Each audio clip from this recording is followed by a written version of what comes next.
Now we have Aaron Stump presenting his strong functional Perl, Harper's regular expression matcher in Cedille. Hello, I'm Aaron Stump, and today I'm going to present to you our strong functional Perl, Harper's regular expression matcher in Cedille. Harper's regular expression matcher is a continuation-based algorithm for regular expression matching, introduced by Robert Harper in his JFP paper titled Proof-Directed Debugging.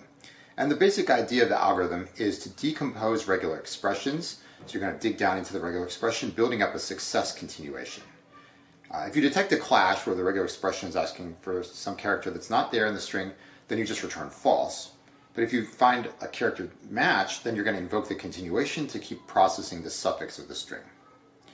And Harper's paper is, he called it proof-directed debugging because there's an interesting bug in the termination argument for this algorithm unless you use standard regular expressions.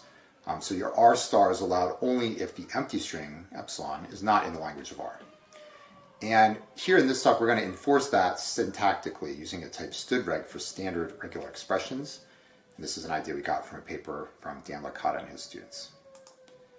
So here's a look at the implementation in Haskell. We're going to move to the implementation in Cedille in a little bit, but to start off in Haskell, so it's a continuation-based algorithm. So we have a type K for continuations. It takes strings to bools. They're going to take suffixes, tell us whether or not they match. And then there's a type match T for convenience. It just says continuation goes to bool.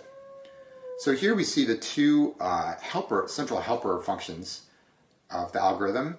There's match H. It takes a string and one of these regular expressions, and a continuation. Now, it's the first equation of match H. You see, if that string is empty, then we just return false, because these are standard regular expressions. They cannot match the empty string. Otherwise, we just split the string into its head C and tail C's, and we invoke this second helper function called match I. Okay, and here we see the semantics in the form of these standard regular expressions too. So match I, you can match no match regular expression that just says nothing's going to match, you just return false. There's match car with a character C prime, and then you check, does C equal C prime? And if so, that's the success case, and you invoke this continuation K on the suffix C's. And otherwise, you return false. For an OR regular expression, you just decompose and just check disjunctively the two parts of the regular expression. For the plus case, though, this is where the interesting termination issue comes up. So if we have plus R, we want to match R to see if it matches one time, because this is plus R, of course, being one or more matches. So we match it one time, and then in the continuation that starts out with lambda C's prime, we're going to say, well, let's try just calling the continuation K on C's prime. That would represent an exactly one match of R. But if that fails, then we want to go and we're supposed to recursively try the whole regular expression again on the suffix C's prime. So that's what I've got highlighted in red there. And the interesting thing about that, of course, is that the regular expression is exactly the same as we started with. Plus R, we just make a recursive call with plus R. So there's been no structural decrease here, which is quite worrisome for a termination situation. And then concat similarly decomposes and updates the continuation. So the problem of termination for this algorithm has been actually studied by a number of different previous works. You can sort of see the main problem right here in this little part that I pulled out from the code we were just looking at. And so we have match H that calls match I, and match I wants to call back to match H in this red highlighted call site there. But it's calling it with this C's prime. It's just a value it got from its continuation. It has no idea, the code, there's no obvious syntactic connection between C's prime and C's. So it seems that you need something like a proof that the length of C's prime is less than the length of C's or something like this. And in fact, previous works that tackled termination of Harper's regular expression matcher, some of them anyway, use dependently typed continuations. And in fact, one of these papers, a very nice paper I highly recommend by Beauvais, Krauss, and Sozeau, raised this challenge that there seems to be no easy way to achieve the same effect without the use of dependent types. So in this Perl, we're showing Harper's matcher as a strong functional program in the sense of David Turner. So the idea is that we want, in strong functional programming, is we want to statically enforce termination of programs, but the name of the game here is you're only allowed to use the types of regular old functional programming, just polymorphic types. You can't use dependent types, you can't use size types, you're not allowed to use termination proofs or variants or metrics or well-founded orders. all that heavy-duty machinery of termination is not allowed in the regime of strong functional programming. And so we are happy to report that, in fact, you can do this example without dependent types. You can just use the toolbox of, well, advanced strong functional programming. So how can you do that? That's what we're going to talk about for the time we have here. And we're using our language Cedil for this. And so strong functional programming in Cedil. Cedil is a dependent type theory, kind of like Coq or Agda. And termination of programs is enforced by typing. But here, Cedil has some particularities that make it a bit different from Coq and Agda, and one of them is how termination is handled. And that's part of what we're going to have a little tutorial about in this talk. So in Cedil, when you're writing a recursive function, you're presented with something that we call a recursion universe. It's a typed interface for doing the recursion. Okay, so you get an abstract type R, that's what you're sort of thinking of as the universe, the recursion universe, and it has some operations on it that help you write your recursion. You're not allowed to make direct recursive calls in your code. You have to kind of go through this interface. And the language, though, Cedil provides special syntax for these recursion universes that pretty much hide a lot of the machinery and make it feel quite idiomatic way of writing recursive functions. So I want to emphasize, even though Cedil is this type theory that lets you do proofs and things like that, dependently typed programs, here we're not using any dependent types or any of that kind of machinery. We're just using strong functional programming. Okay, so let's see how this works in several steps. So the first point, we're going to see the sort of Cedil's recursion universes. So we start off with something called a Mendler-style recursion universe, okay? And so this is kind of like the underlying interface, and again, Cedil provides sort of a little bit nicer surface language access to this interface, but this is the basic interface that we're relying on.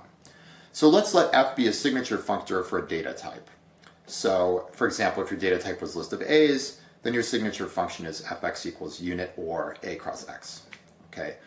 So if you want to, suppose you're trying to write a function that's going to compute value of type X from your data type D, then what the recursion universe provides you is this abstract type R I was mentioning. It's just some type. You have no idea anything about the type except what the interface gives you about it. The first thing it gives you is an eval function, R to X. Okay, and this is the function you have to invoke if you want to make a recursive call. You've got to call eval, but you can only call it on an R thing. You can't call it on just some random other D thing. And you're also given a subdata structure of type FR. In other words, you're given this little package that is presenting you the data that you have, except at the sort of functorial position, it's got the abstract type R. And so the key thing about this is that, and this goes back to this idea of Mendler-style recursion, is that you can only call eval on subdata, because the only things you have lying around of type R are the things that are hidden, presented to you in this subdata structure, and so that's the only stuff you can call eval on. So that ensures you are doing a structural termination, even though there's no sort of check about, is this variable I'm making a recursive call on somehow structurally derived from my input or anything like that. It's all done through the typing. Okay, so that's Mendler-style. Now, Mendler-style paramorphic recursion universe.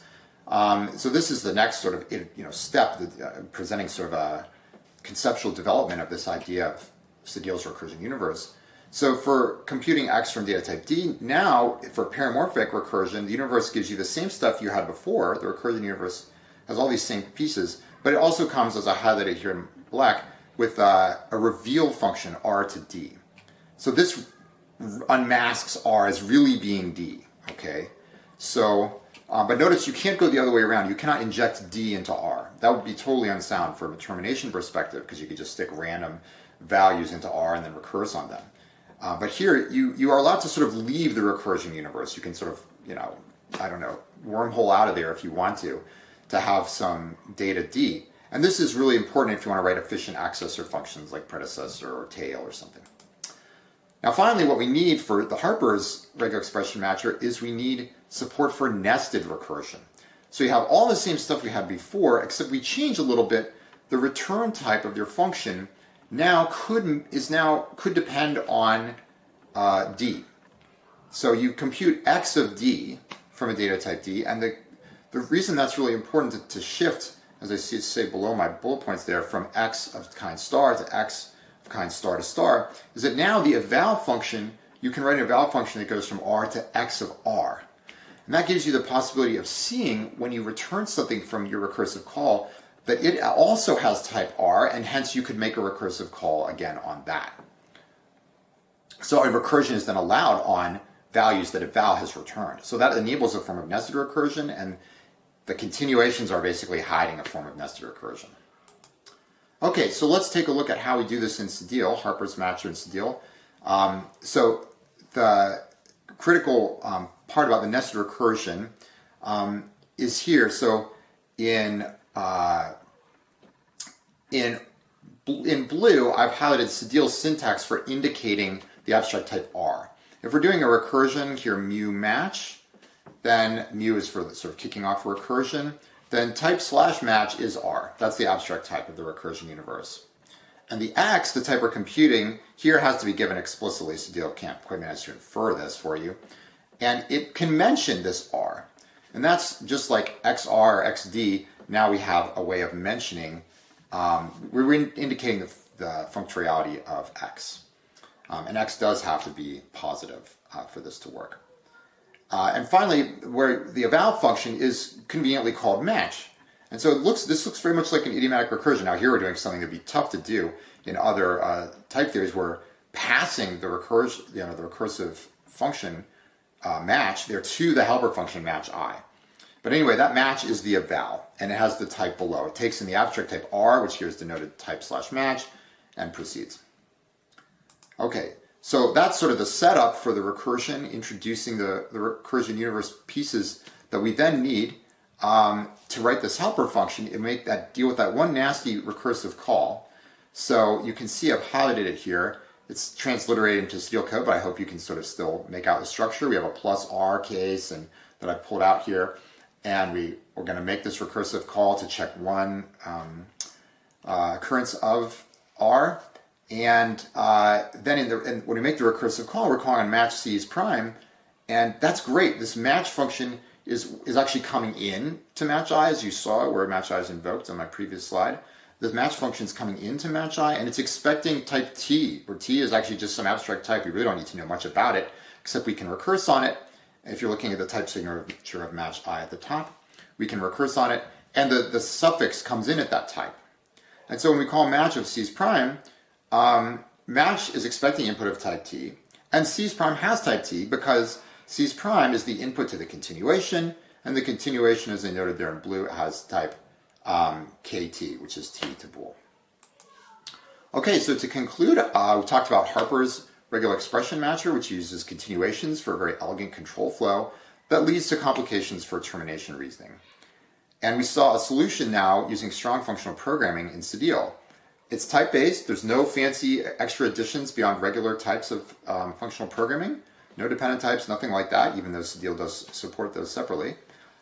So we use this idea of a recursion universe that gives you a form of sort of type-based nested paramorphic recursion. And it turns out that Harper's matcher is just a perfect fit for this. It's very easy. We don't have time to wade through all the code, but it's really pretty much a direct port of the Haskell code because of the way that the abstract type for the eval function matches up perfectly with the inputs for the continuation. So thanks very much to funders, and I'd really like to thank the very dedicated anonymous ICF peer reviewers who gave us outstanding, really above and beyond kind of criticism and help getting this into good shape, and Shepard Richard Eisenberg, and colleagues here at Iowa, and thanks to you for watching.